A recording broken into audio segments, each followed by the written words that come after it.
Hi,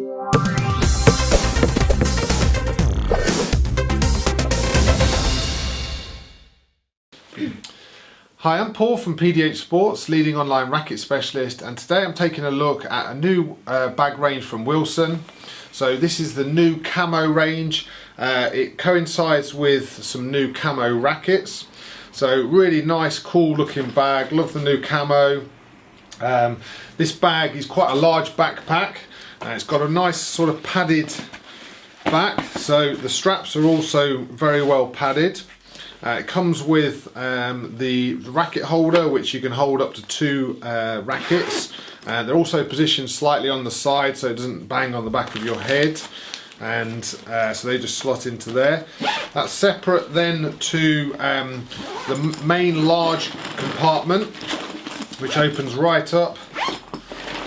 Okay, and again you've got some sort of like organisational sections in there, so you can separate some valuables or some wet kit. So it's quite a large pocket there.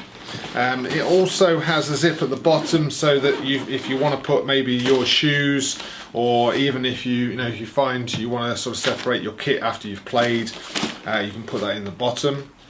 On the side, again you've got some nice, so you can maybe put your drink in there, so you've got the cooling section, front accessory pocket, okay, which is kind of like got a sort of felt compartment there, so you can maybe put your phone in it. And again, one more on the side with again some organisational sections in there. So this is a really high featured bag. And it's now available at pdhsports.com.